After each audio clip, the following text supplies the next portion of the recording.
we're going to read from Philippians chapter 2, starting at verse 12, reading through verse 15. So then, my beloved, just as you have always obeyed, not as in my presence only, but now much more in my absence, work out your salvation with fear and trembling, for it is God who is at work in you, both to will and to work for his good pleasure. Do all things without grumbling or disputing, that you may prove yourselves to be blameless and innocent children of God, above reproach in the midst of a crooked and perverse generation, among whom you appear as lights in the world. All right. Thank you. So, kind of an interesting passage here. At first blush, there are some things we need to talk about, right? Therefore, my dear friends, as you have always obeyed, not only in my presence, but now much more in my absence. So Paul is asking the Philippians, or commanding the Philippians to obey. Obey who? What? What's he talking about? Obey the word. Not him, but the word. Okay. I think he is saying obey me. Well, because he's the one that conveyed it. Yeah, I mean, it is the gospel, right? It's not so much that they just need to obey him because he's their church leader. I'm your pastor, obey me. That's not quite the idea. It's that he's the one who's brought the gospel to them. And he's the one who has the words of salvation, and he has brought them that. And so he's saying it's important that you obey what you have learned, right? You have to obey it. Well, isn't he talking more about obeying the gospel he has preached? Yeah. Okay. Yeah, he is. But that's conveyed in obedience to him as the apostle who brought that gospel to them. He is the one admonishing them to do these things, to live a life worthy of the gospel, right? And so, obey it. And so that's all part of this. And then he says, continue to work out your salvation with fear and trembling. This is kind of an interesting verse, because some people say that Paul kind of contradicts his theology here. It kind of sounds a little like, kind of like work salvation, right? When you first read it, are we afraid that we might lose our salvation? So as we are working out our salvation, we're working. Is he saying we're working for our salvation? Okay. This has been a discussion, right? And some people point to this as a means to say that we have responsibility in our own salvation, and if we don't work it out, then we're out, right? We lose it. There's some who preach that. We obviously, as Presbyterians, don't believe that. We're pretty grace heavy, right? But in the next phrase, it says, "For it is God who works in you." So the work out your salvation isn't doing things. It's like molding. It's like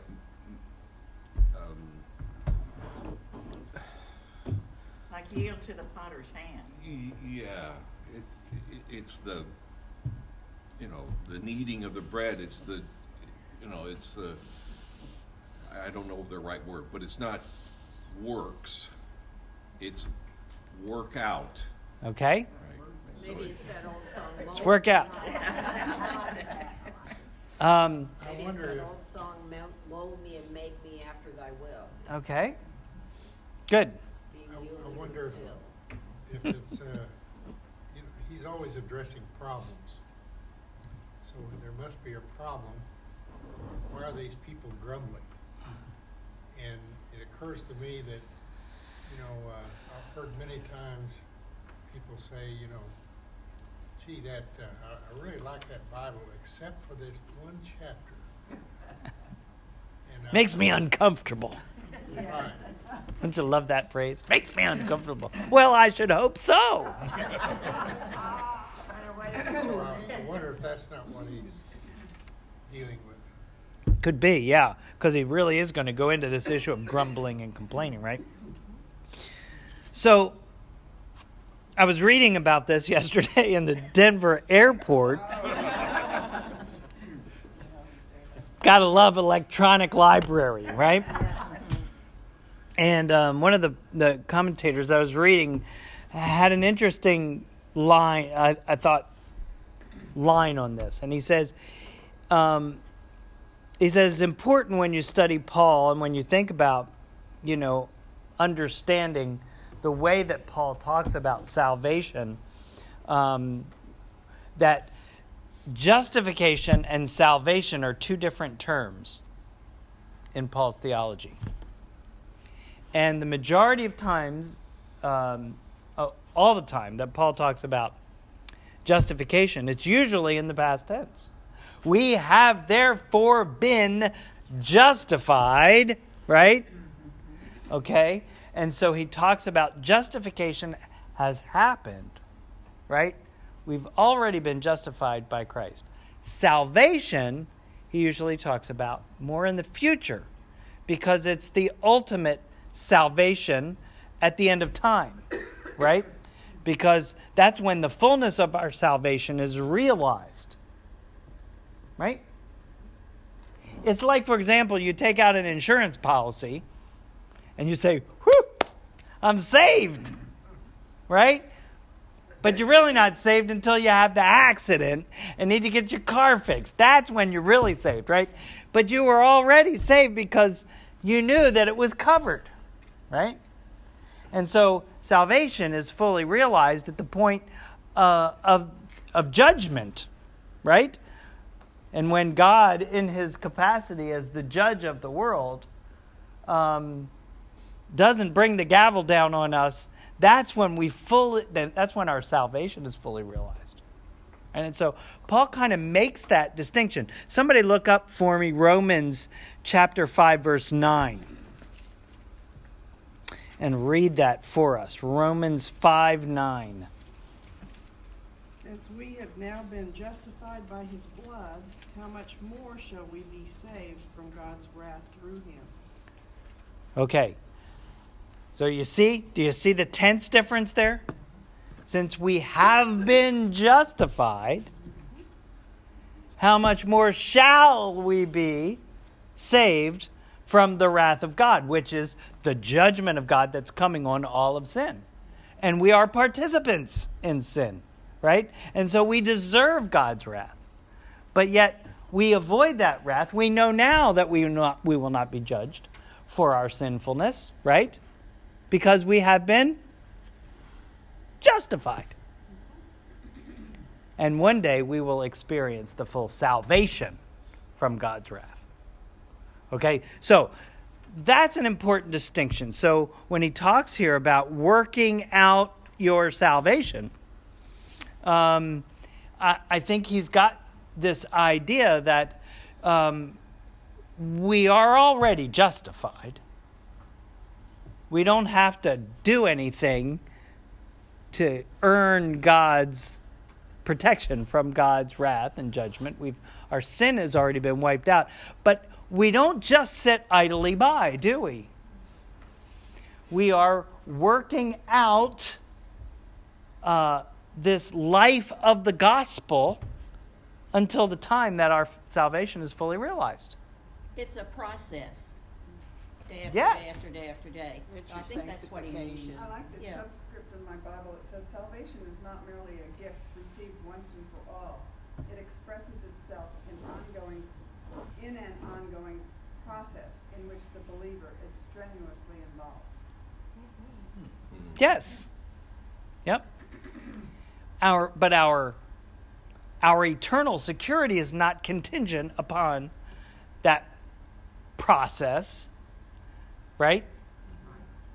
But yet we are involved in that process because if we are truly transformed, if we truly know Christ, right, and we have received his grace, it changes us, and we begin to live for him, and we want to live out this salvation, right? Back in chapter 1, verse 27,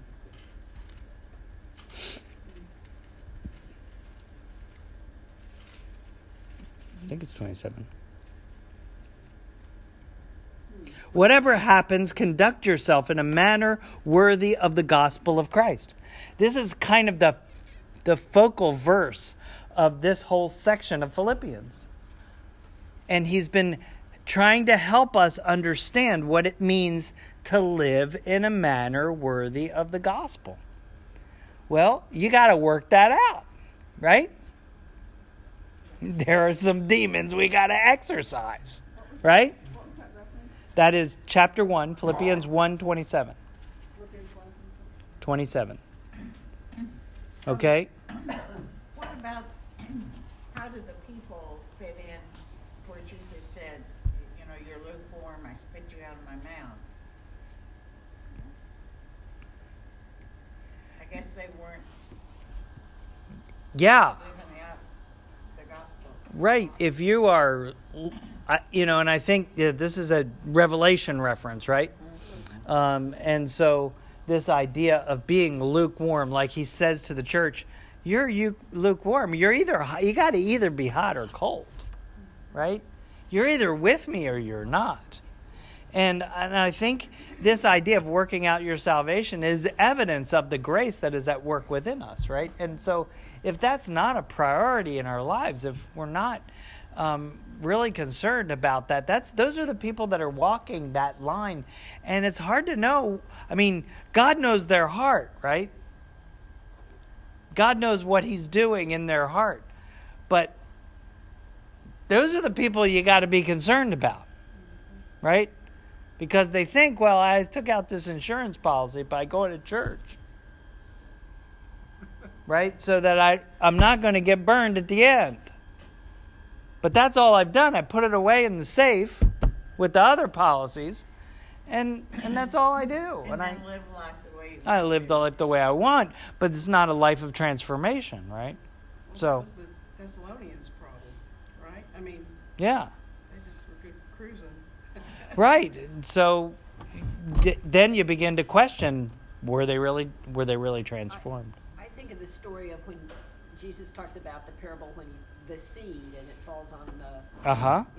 the hard ground, and then so there's just kind of gives you an example of each type of person. Some of it just falls off, but some of it kind of grows and then gets tangled into life. And so I always question, well, is the one that gets kind of the thorns all around them, or are they not saved, or they just had a bad life, or do we have to be like the ones growing strong in the ground, showing that we're growing? Yeah, I mean, in the parable of the soils, there are 4 different soils, Right. and basically one of those soils are the people that actually bear the fruit of salvation. The other ones don't ever get there, right? Even though they show some degree of growth. Even though they got some green sprouts coming up out of the ground. Even though, right?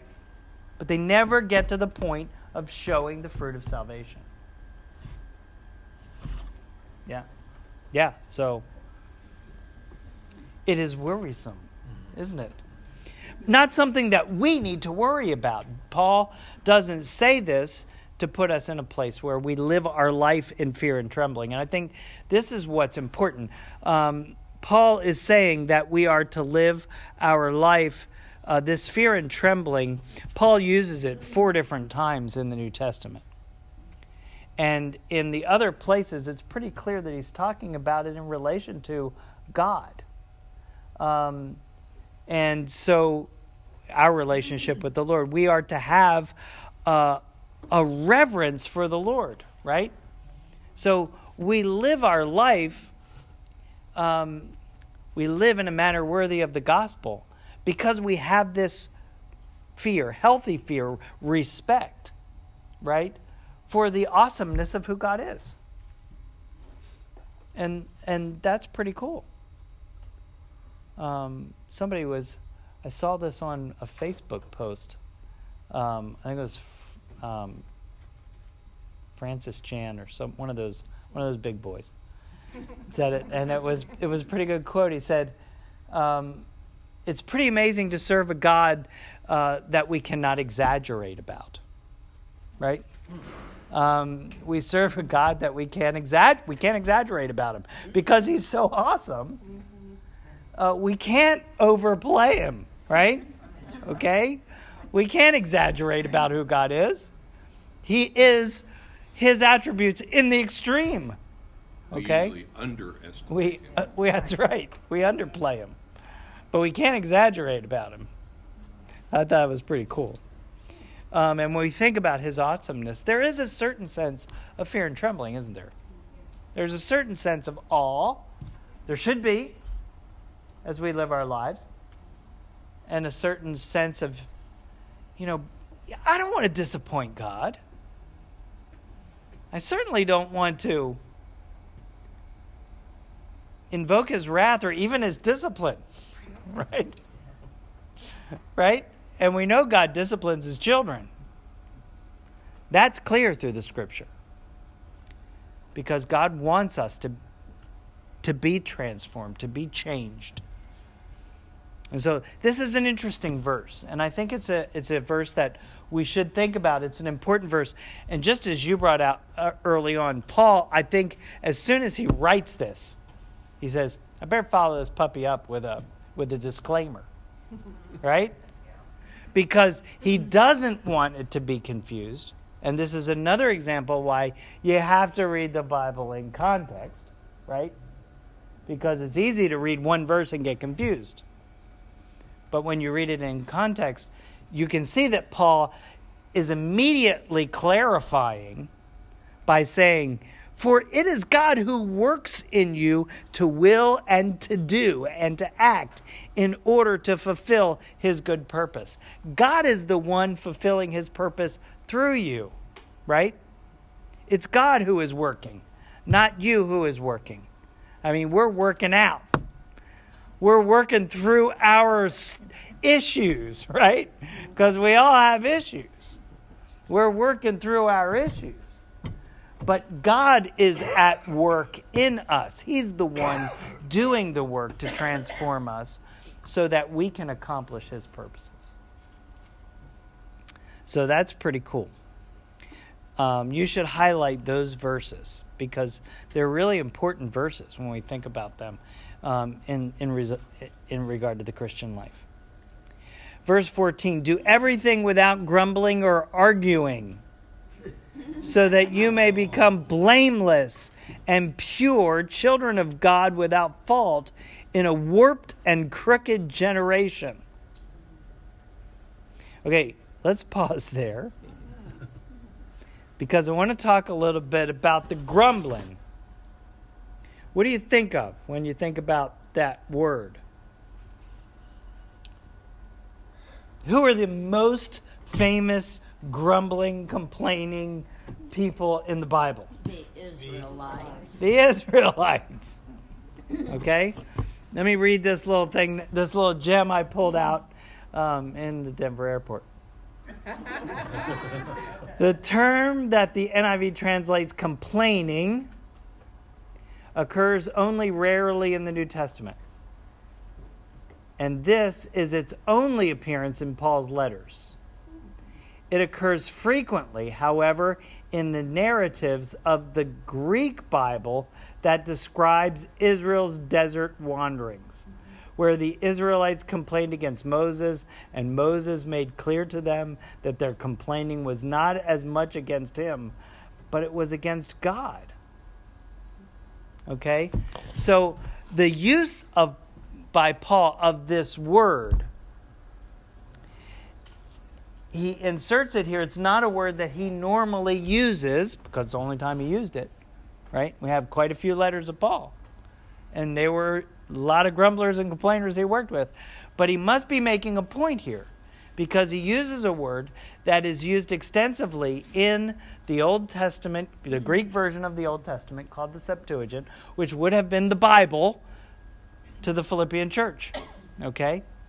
And so it appears that he is referencing the grumbling complainers of the wilderness wanderings.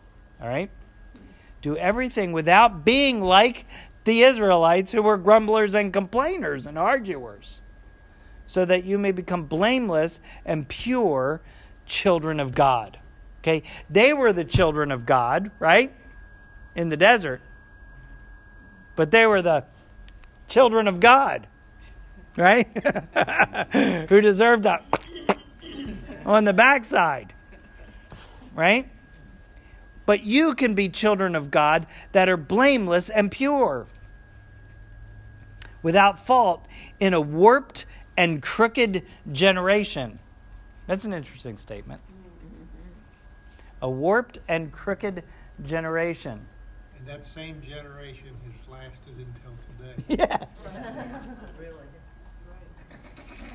It ain't gone away. Again, another little interesting side note here.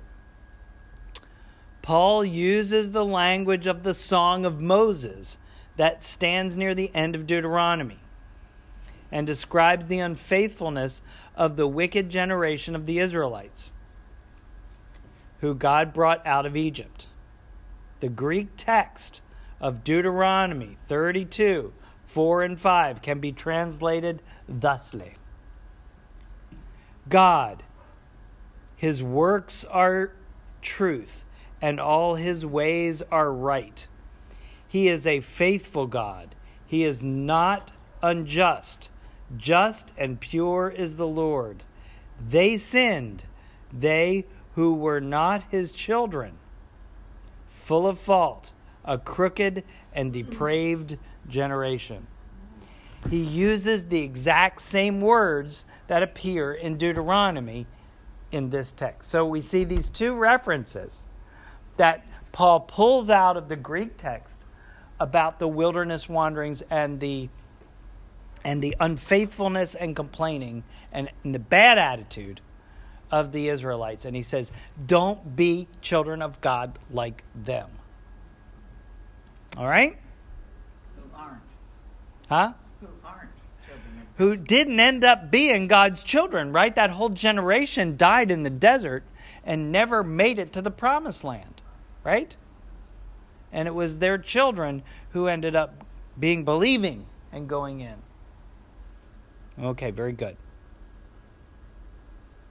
Then you will shine among them like stars in the sky. It's a beautiful little statement, isn't it? Like stars in the sky. So, You know, there was a family circus that the little kids were looking at the sky. And little Dolly, I think it was little Dolly, said, I wonder if you connect the dots, what do you get? Oh, yeah. Yeah, I thought that was I priceless. saw that. yeah, like, you know, in the words of Pumbaa, the stars. What are they? Well, somebody said they're little balls of gas, right? That are up millions of miles up in the sky. And Timon says, oh, you're always talking about gas. The Lion King, you gotta love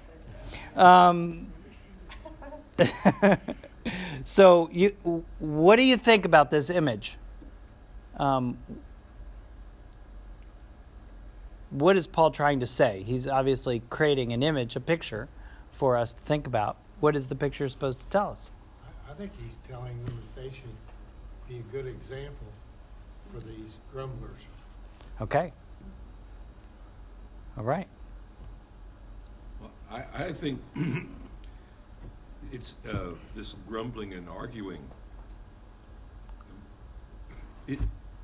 It's more detrimental than I first think. It says so that if you grumble, you're going to bring blame and impurity upon yourself.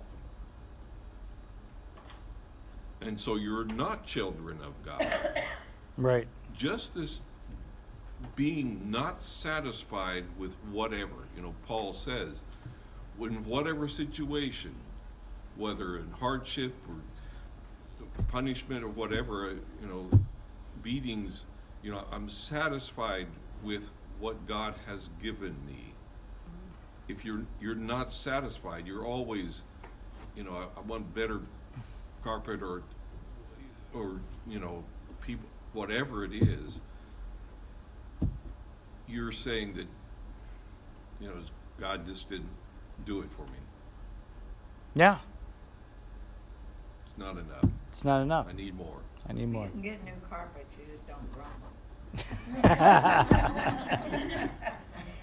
That's right. So then you will shine among them like stars in the sky. So what happens among them? Among whom? The grumblers and complainers, right? That grumbling and complaining is darkness. Is darkness, right? Because if he's giving us a picture of a starry sky, well, you only see the stars against a black field, right? And so when we are living blameless and pure, the children of God without fault, we shine in contrast to a warped and crooked generation. Dan, Okay? do you think you can apply that today to the United States? There's so many people that are grumbling and complaining, and job is not the correct word, but showing Christianity to be different than the world, different than the government, different. Excellent. Yeah. Did you see the story of the man that was up on the tower yesterday? And that the guy that talked him down and talked about Christ? So, That's you great. weren't here. Yeah, You were I at missed the it. airport. I missed it. I was in the Denver airport. So, think about it. All right? We live in a crooked and perverse generation, warped as it is. Okay? When we are grumblers and complainers, we're just as black as the background upon which we're supposed to shine. Okay? It's when we live a blameless and pure life, right, that we become like stars standing out from the background of the darkness that is around us. Okay, and that's what Paul's saying. That's right. Well, all this too, it kind of muddies the water, Yeah. And if we're going to be blameless and pure before men and before God, then it clears everything out so that we can shine. Absolutely. Excellent. Okay, so verse 16, as you hold firmly to the word of life, okay, then you will shine like stars in the sky as you hold firmly to the word of life. So that's part of the same sentence. Okay, so as we're holding on to the word of life and the gospel that I've given you, then your life will be a testimony because it will stand out against the background of the darkness that is surrounding us. And they will be able to boast, and then I will be able to boast on the day of Christ that I did not labor in vain. So Paul says, at the end, I want to be able to say, look at the Philippians. I had a part in that. Okay? Paul has this idea, I think, his crown, his accomplishment are these churches, right? And their well-being. And here he is reflecting upon them as he's sitting in the clink, right? In prison. And not sure what's going to happen in his life, if he's going to be killed or not, if he's going to be executed. And he's thinking, will I be able to boast on that day? Will I be able to boast in a righteous kind of way? Not that, I did it. Look at that. Look at me. But I will be able to present this before the Lord. Okay? Because look at how he explains it. Because now he's going to turn around and explain what that looks like. Verse 17.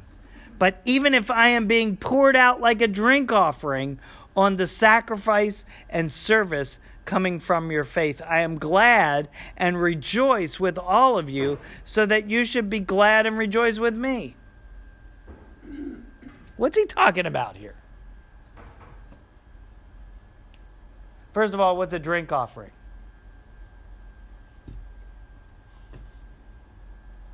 Blood, Christ poured out for you. Not really. I mean, sort of, but not exactly. Okay. That would be more of a. That's like a sacrifice, right? Because the sacrifices were killed, and the blood was drained, right? And that was part of the burnt offerings and sacrifices, sin offering. But it's not a drink offering. One of my favorite passages in the Old Testament that talks about drink offerings. It's just a great example. I like it. And so I'm going to talk to you about it because I only slept an hour and a half. Because I read it yesterday in the Denver airport. And it comes from 2 Samuel chapter 23. And it's just this great little pericope. It's at the end of David's life, and they're recounting the exploits of the mighty men of David. And in this one particular statement, it says, it's verse 13 of chapter 23. It says, during the harvest time, 3 of the 30 chief warriors came to David at the cave of Adullam. That was like David's summer home. That's where he hid out all the time, the cave of Adullam. While a band of Philistines was encamped in the valley of Rephaim, at the time David was in the stronghold, and the Philistine garrison was at Bethlehem. The Philistines are in David's hometown. And David longed for water. And he said, "Oh, that someone should get me a drink of water from the well near the gate of Bethlehem." So 3 mighty warriors broke through the Philistine lines, drew water from the well near the gate of Bethlehem, and carried it back to David.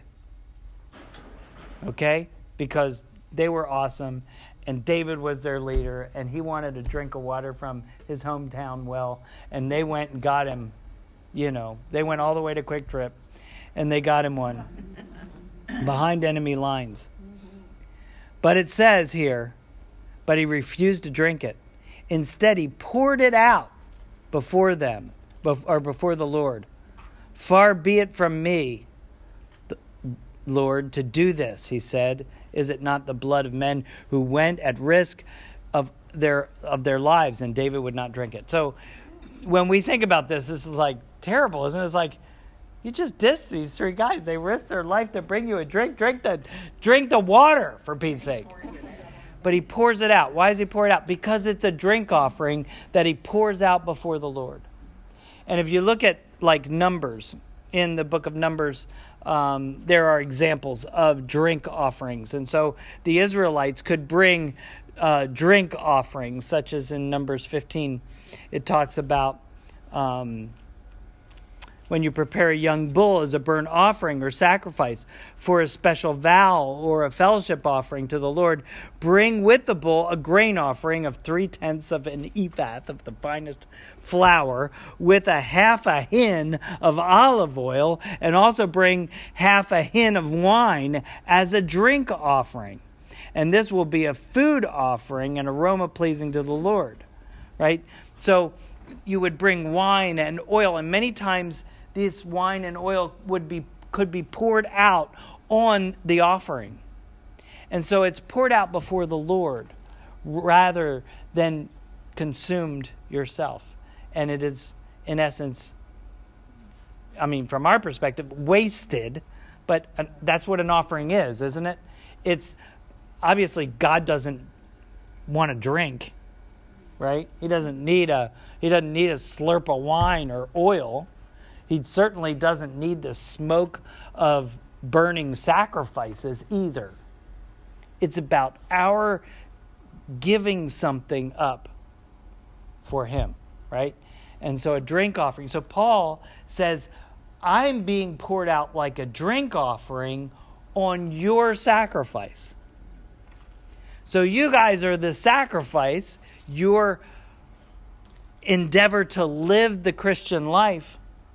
You're sending me the blessing of money and support that you just sent to me with Epaphroditus. Your sacrifice, I'm being poured out as a drink offering, enriching the sacrifice that you're already making. Okay, so that's what he's saying. Okay? And Paul... They understood this? Yeah. I mean, that's the way they think. They understood, they lived in a culture of sacrifice. They understood, the Jews understood the Jewish perspective, and that would be Paul's perspective. But the Gentiles understood this as well. They lived in a world of bringing sacrifices to the gods. Okay? This was their religious worldview. And so Paul just put all this into his own context. Later, he would talk about himself being poured out as a drink offering to the Lord right before his execution in Timothy. And so Paul had this concept, and you can see him thinking about that his life is, I'm just here to, burn up for Jesus, right? My life is just poured out for the work of the Lord as an offering to God. That was his perspective. Okay? Okay, we got 2 minutes. So, with all of that being said,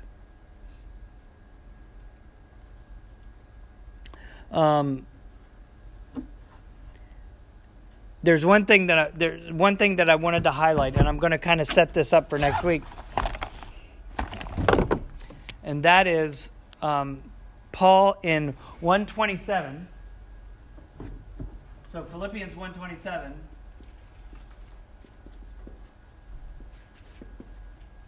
Somebody read it for me. Whatever happens, conduct yourself in a manner worthy of the gospel of Christ. Then, whether I come and see you or only hear about you in my absence, I will know that you stand firm in one spirit, contending as one man for the faith of the gospel. So Paul has set forth certain examples so far about what this looks like. How do you live in a manner worthy of the gospel? And the first way that he exemplifies this is through his own life.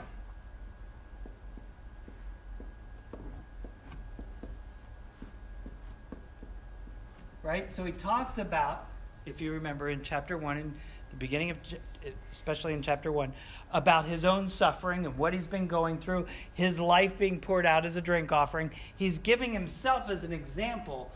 Follow me, right, as I follow Christ. Okay, so that's an important part of this whole thing. The next way that he is demonstrating this is Jesus. Have this attitude have this attitude in yourselves that was also present in Christ Jesus, right?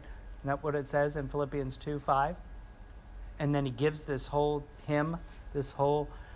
description of Jesus' descent and then ascent, okay, as Jesus became the servant of all, of being obedient even to the point of death, right?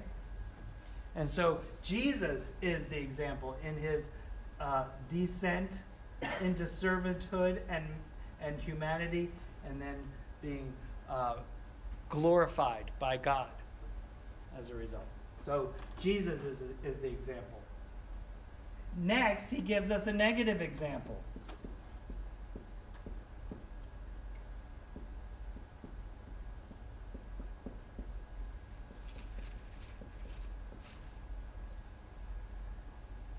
Don't be like the Israelites, right? In the wilderness, we just talked about. Because they didn't live in a manner worthy of the gospel, right? They were grumblers and complainers. And therefore, their life didn't stand out against the darkness of this perverse generation. Okay? Their testimony was invalidated because they didn't live out in a manner worthy of the gospel. You see, the whole Exodus, part of the story in the Exodus was God glorifying himself in front of the nations, right? God delivered his people in such a public way through the 10 plagues, the parting of the Red Sea, all of that, was to show Egypt and the rest of the world who he was. And then his people get in the wilderness, and they didn't live in a manner worthy of the gospel. And so they didn't continue to demonstrate the grace and the goodness of God. Their testimony was tainted. Don't be like that, right? He doesn't list them, but Joshua and Caleb should be on the examples. Yeah. And then Paul is going to start in verse 19 to talk about Timothy and Epaphroditus.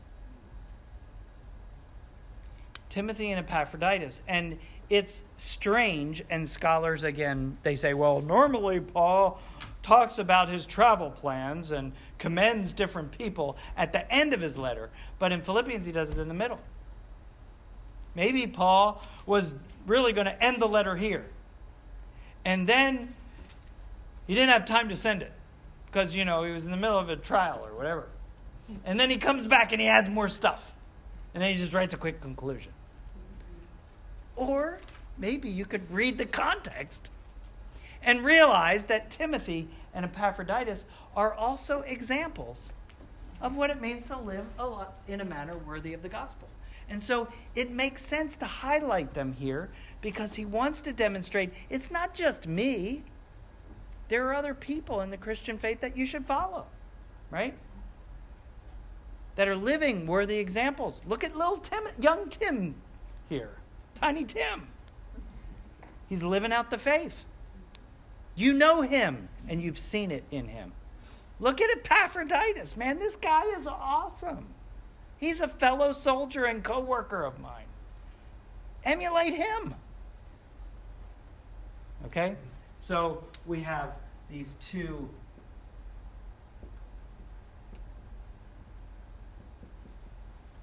co-workers.